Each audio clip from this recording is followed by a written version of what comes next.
Laia Sant Miquel, parlant d'aquesta associació de col·lectivitats tèxtils europees, ens comentaves que ho teníem en aquest torn de tarda a la meitat i que podríem parlar d'aquí poc amb protagonistes d'aquesta nova sessió. És així? Ho hem aconseguit? Bon vespre, doncs sí que ho hem aconseguit. De fet, com us explicàvem abans, aquesta programació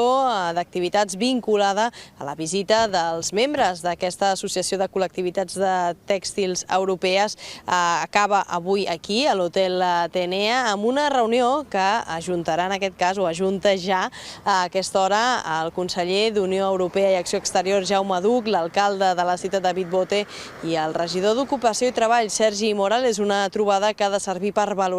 la nova presidència atorgada a Mataró i com influirà en expandir, en aquest cas, la influència del sector tèxtil català a nivell europeu. Fa tot just uns instants hem vist arribar tant el conseller com l'alcalde i el regidor i hem pogut parlar amb ells. En primer lloc hem parlat amb el conseller Duch, el qual ha volgut valorar i felicitar Mataró per haver assolit aquesta presidència d'aquesta associació i a més ha posat la ciutat com a exemple per la seva tradició tèxtil, una tradició que ha pogut sobreposar-se a diverses crisis i que per tant servirà d'exemple a altres ciutats europees on també tenen implantada aquesta tradició tèxtil. L'escoltem.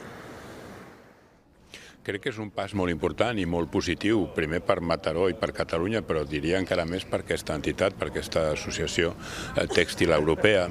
Mataró és una ciutat que té una tradició industrial i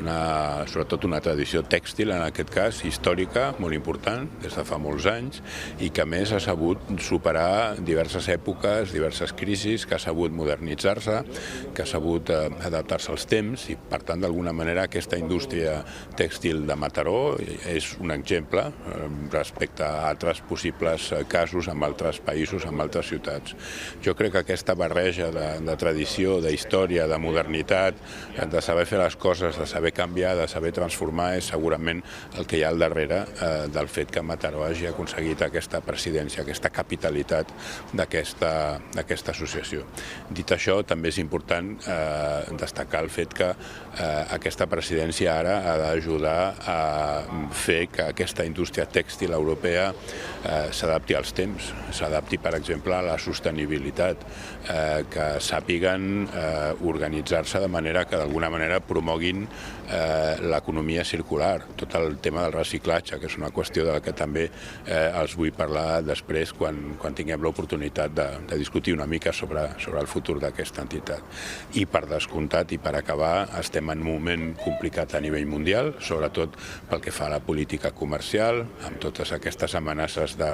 nous arancels que venen dels Estats Units. Això podria arribar a tenir un impacte també en el món del tèxtil i aquí el meu missatge avui serà que la Generalitat, el govern de Catalunya,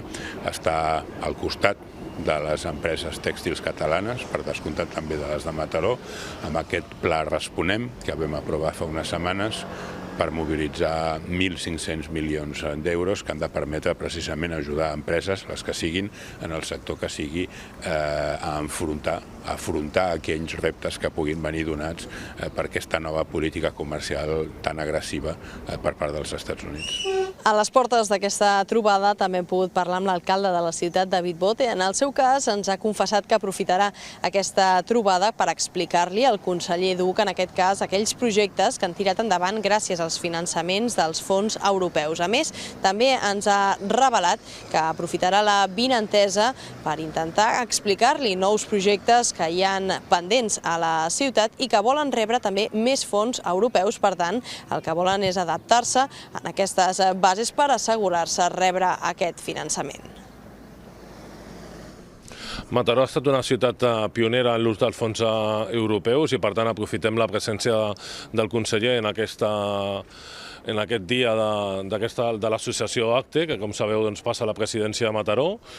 per compartir, per explicar projectes de la ciutat que, com et deia, han estat financiats per fons europeus. Bé sigui dels anteriors, del fons FEDER, però també dels fons Next Generation. És una bona oportunitat també per anar coneixent com s'anirà conformant la nova estratègia europea i, per tant, com anar treballant els diferents projectes que tenim en cartera per adequar-los a aquestes futures convocatòries convocatòries i continuar assolint la quantitat important de finançament que hem tingut en els darrers anys. Sabeu que hem aconseguit molts milions d'euros i volem continuar en aquesta línia perquè gràcies a aquests fons fem projectes transformadors, projectes que ens permeten cuidar a la ciutat i també construir futur.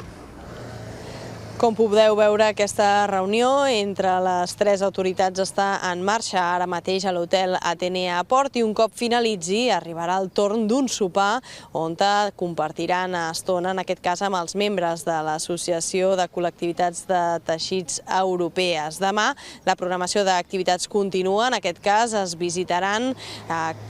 indústries, en aquest cas vinculades al sector tèxtil, com són Coleo, a Pineda de Mar o Avet, a Mataró.